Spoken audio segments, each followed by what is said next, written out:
Hello everyone, आप सबका स्वागत है। साधारण ब्याज का पहला सीट चल रहा है जिसमें सवाल नंबर 6 तक पिछले क्लास में कंप्लीट कर चुके हैं। आज की क्लास में सवाल नंबर 7 से शुरू करते हैं। कह रहा है एक निश्चित समय में 8.75% वार्षिक साधारण ब्याज पर 8400 रुपये की राशि 11,046 रुपये हो जाती है। समान समय के लिए समान दर पर 9600 रुपये की राशि पर साधारण ब्याज क्या होगा। देखिए यहाँ पर समय और दर पहले जैसा है, ठीक है, इसमें कोई परिवर्तन नहीं है। तो हम लोग देखेंगे यहाँ पर 8400 रुपये पर कितना ब्याज इसको मिल रहा है। देखिए 8400 रुपये कितना हो जाता है 11,046, यानी ये मिश्रधन हो गया और ये हमारा मूलधन हो गया। अगर दोनों का डिफरेंस लेंगे तो कितना आएगा 2646, यही हमारा ब्याज होगा। ठीक है, ऐसा यानी सिंपल इंटरेस्ट। तो 8400 रुपये पर कितना ब्याज मिल रहा है 2646 रुपये का। तो यहाँ पर 1 रुपये पर कितना का ब्याज मिलेगा 2646/8400। हमसे पूछ रहा है 9600 रुपये पर कितना ब्याज होगा, तो यहाँ पर 9600 का भी निकाल देंगे। तो ये हो जाएगा 2646/8400 गुना 9600। यहाँ 0 0 कटा देते हैं, 12 7 84, 12 8 96, 7 से इसको भी कटा देंगे, 7 21, 7 7 49 और 56 होगा, 7 8 56, यानी ये हो जाएगा 378 गुना 8। ठीक है, तो यहाँ पर गुना करने से पहले देखेंगे यहाँ इकाई अंक कितना हो रहा है 8 गुना 8 64। 64 का इकाई अंक क्या है 4 है। तो जिस ऑप्शन में इकाई अंक 4 रहेगा वही हमारा सही आंसर होगा, ऑप्शन नंबर डी। ठीक है, तो इतना लिखने की ज़रूरत नहीं है, अगर पहले से पता रहे तो सिर्फ इतना सा कैलकुलेशन है, डायरेक्ट करके हम लोग आंसर लगा सकते हैं। ठीक है, अगला सवाल देखते हैं।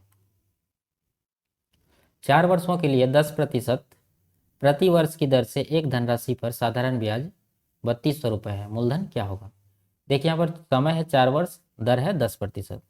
तो 10% के हिसाब से 4 वर्ष में कितना का ब्याज मिलेगा 10 गुना 4 40%। 40% ब्याज मिल रहा है, लेकिन रुपया में यहाँ पर कितना का ब्याज मिल रहा है 3200। तो ये 40% का वैल्यू 3200 के बराबर होगा। तो हमसे पूछ रहा है क्या मूलधन, यानी मूलधन हमेशा कितना होता है 100%। तो यहाँ से 100% का वैल्यू निकालेंगे। देखिए 40 का कितना गुना है 3200, 80 गुना है।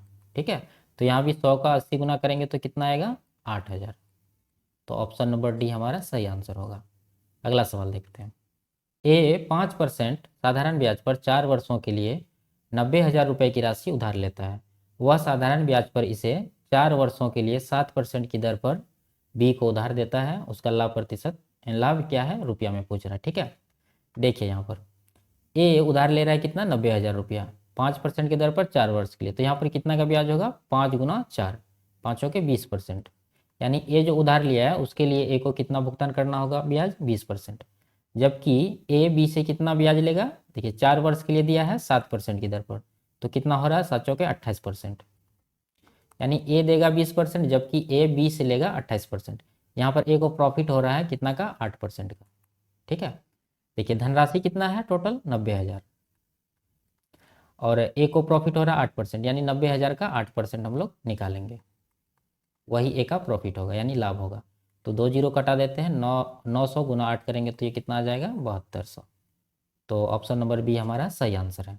अगला सवाल देखते हैं। 7.5% प्रति वर्ष साधारण ब्याज की दर से 6 वर्षों में कितनी राशि 7830 रुपये होगी। ठीक है, देखिए एक वर्ष में 7.5%, तो 6 वर्ष में कितना हो जाएगा, अगर गुना करेंगे दोनों को 7 6 42 और 3 45%।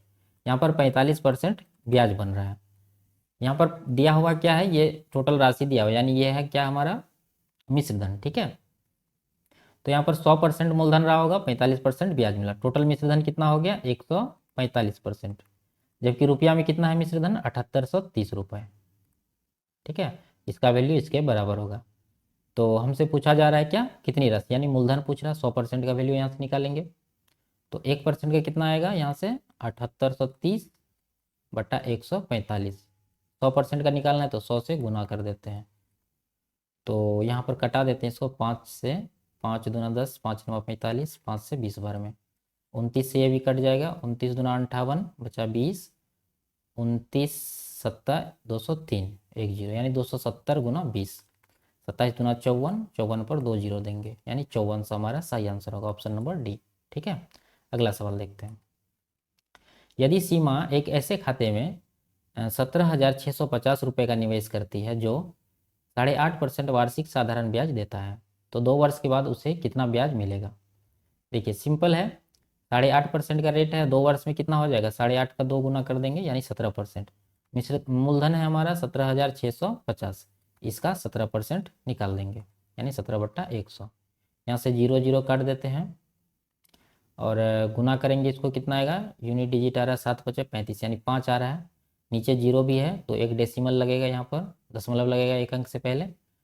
तो ऑप्शन नंबर सी में ही ऐसा है, तो यही हमारा सही आंसर होगा। ठीक है, नहीं तो इसे गुना करके निकाल सकते हैं। अगला सवाल देखते हैं। एक व्यक्ति ने प्रतिवर्ष 8% साधारण ब्याज की दर से 5 वर्षों के लिए 7,050 रुपये का निवेश किया। परिपक्वता पर उसे मिलने वाली धनराशि का 2/3 क्या होगा। देखिए रेट है 8%, समय है 5 वर्ष, तो कितना परसेंट ब्याज हो गया, 8×5 = 40%, और 100% मूलधन है तो टोटल मिश्र धन कितना बन जाएगा उसका, 140%। ठीक है, लेकिन यहाँ पर मूलधन दिया हुआ कितना है, 1750 यानी 7,050, इसका 140% निकालेंगे। ठीक है, वही हमारा क्या होगा, मिश्र धन होगा, जो उसको 2 साल के 5 साल के बाद मिलेगा। तो ये कितना हो जाएगा, 0 0 काट देते हैं यहाँ से, 14×7 = 9800 और 14×5 = 70 यानी 9870 हो जाएगा। ठीक है, लेकिन ये आंसर नहीं है, यहाँ पर पूछ रहा है इसका 2/3 कितना होगा, इसका 2/3 कर देंगे। ठीक है, 3 से इसको कटा देते हैं, 329 पर 0 यानी 3290 बार में कटेगा, और इसको 2 से गुना करेंगे तो 6580। ठीक है, ऑप्शन नंबर डी हमारा सही आंसर है। ये लास्ट सवाल था, मिलते हैं अगले क्लास में, तब तक के लिए बाय बाय, टेक केयर।